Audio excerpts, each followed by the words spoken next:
Hey Cashew Maniacs! Today we're making a really nice episode and we're doing a traditional recipe from Italy. What are we gonna do? We are doing Spaghetti Bolognese. Hey, I'm walking here! I'm walking here! I'm walking here! Oh, no, I'm not allowed to show it yet, even though we see it, right? We're making Spaghetti Bolognese. And we are making it the best vegan version that we can think of. And also, as a special on top, vegan Parmesan. Delicious. Did you know, Philip, that in Italy, Bolognese is just a sauce that is made in Bologna. But the real name for this sauce, it's called Ragù. I did not know that, actually. That is interesting. So we try to make the Ragù typical from Bologna. That's why we can call it Bolognese. And of course, there's a couple of changes, but we did it as close as possible to the original one. I am very, very hungry. So why don't we just go into the past, show how we made it so we can finally eat. Let's do that. 1, 2, 3. In the original recipe, they use mincemeat. We're gonna use pea protein mincemeat. And of course, the original recipe from Italy also uses tagliatelle, which is the perfect pasta for it. We are gonna use today capellini. This is a very thin spaghetti style. I know. Please. I know it was you, Fredo. You broke my heart. Give me a chance. I know this is not the original one, but also it's a vegan recipe, so we're doing a kind of a nice version out of it. Also, in a very traditional way, they use onions, carrots, and celery. We're gonna use fennel instead of celery because we want to give it a little more flavor to it. Also, we're gonna use a very nice Italian passata, tomato, and just salt and pepper. We're gonna decide later if we put some herbs, but traditionally there's none. Let's see. And we're gonna start by chopping onions. 1. We're also gonna use the minced carrots.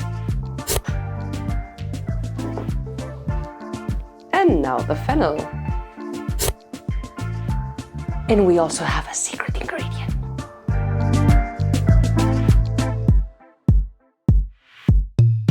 Let's get cooking. And we're gonna start by adding some virgin olive oil in the pot. We first start adding our onions and grilling them till they are golden brown.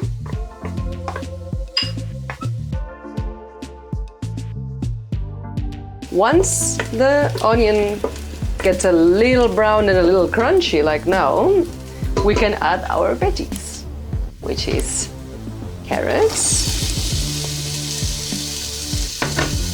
and fennel. As I said, traditionally it's celery, but I think this is gonna give it a little twist on the taste, a little more aroma. We have to think about that we're not using meat, we're using minced pea protein, so sometimes this doesn't give the aroma that the normal recipe will give. So we can always experiment. We're vegans, we experiment with everything. Add a little bit of salt and pepper.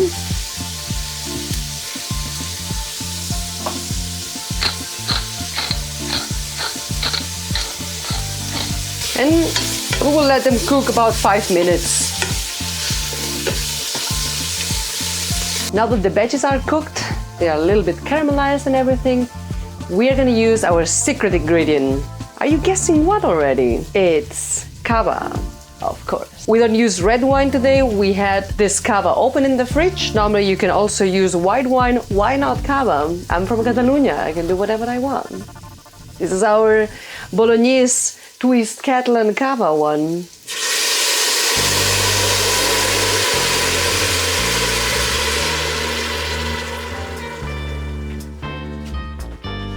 And we will let the alcohol evaporate for about 10 minutes, 5 to 10 minutes, we will see.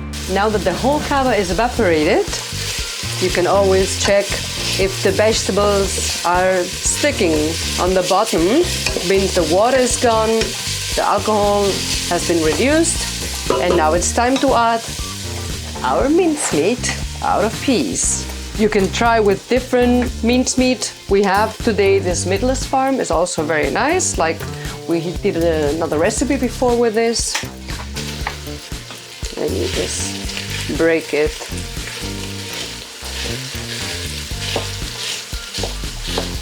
It's all about incorporating it to the veggies and let it get all the flavor from the fennel, from the carrot, the onions. Of course, this mincemeat is already cooked. We can even eat it raw. It tastes better if it's a little bit grilled, of course. But every Italian recipe that contains tomato and meat has to be cooked at least for 2 to 4 hours. This one, actually, it's a little bit faster because the meat is cooked. So we just have to let it grill a little, add our tomato sauce, and wait. Now that our pea protein is cooked, we're gonna add the tomato.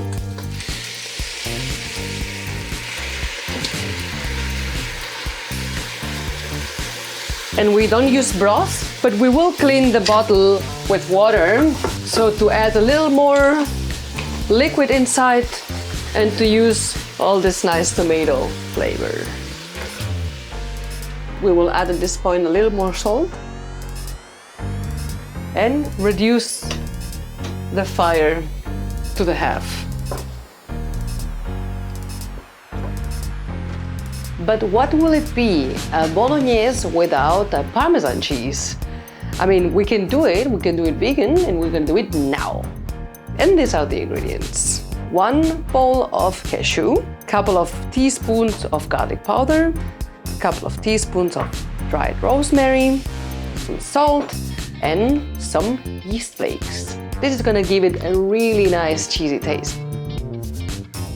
And this is a very, very nice and easy recipe. We just have to mix everything in our mixer and combine it till we get a really nice, flavorful powder. So, cashews first, garlic powder, rosemary,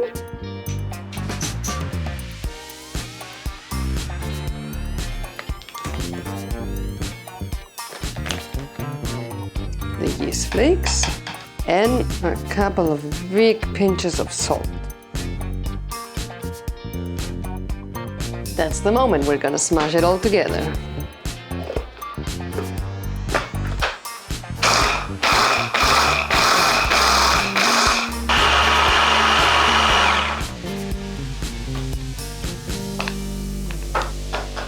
That's a very nice texture.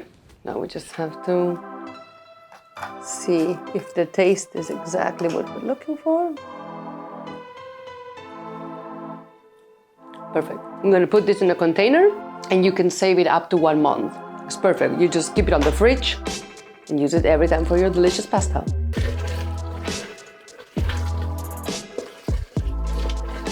Now it's the perfect time to put it out of the fire because the sauce has been reduced, the liquid is almost gone, and the flavors have been completely incorporated. Let's try it.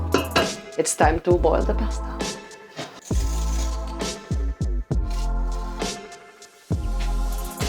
We'll add the Pagliarini in the sauce.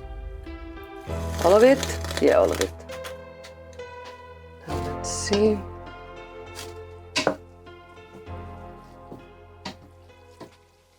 And we're back. So let's dig into this amazing food and try the best vegan bolognese. Al cava. Oh yeah, true. This is the little twist that we add. Normally it's white wine or red wine. Let's see if you like the version with cava. We don't use any spoons. No, we're not allowed to, otherwise we look like tourists. All right. And order some gabagool. Gabagool, over here. Gabagool.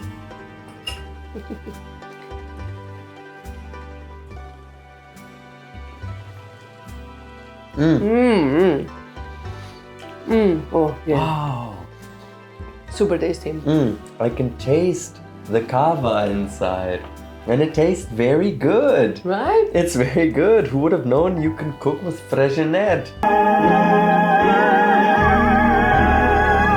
We're not getting paid by Freshenet, so Not yet.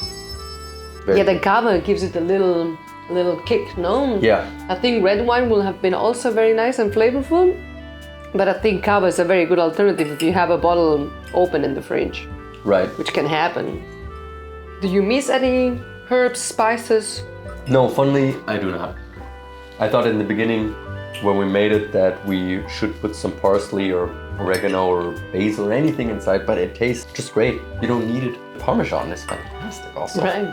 Yeah. And I really love it with the fennel, because I love celery, but sometimes people are a little bit anti-celery. It has a very specific taste.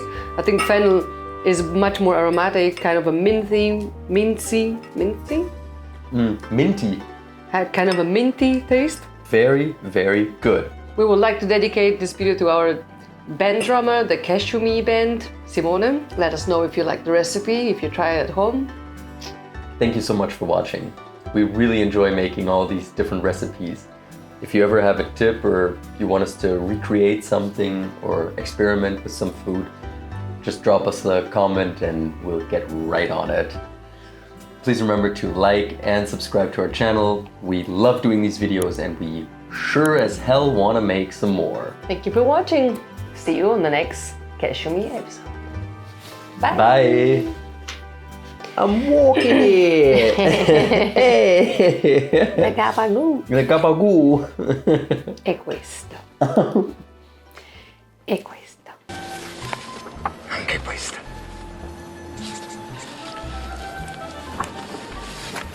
Anche questa.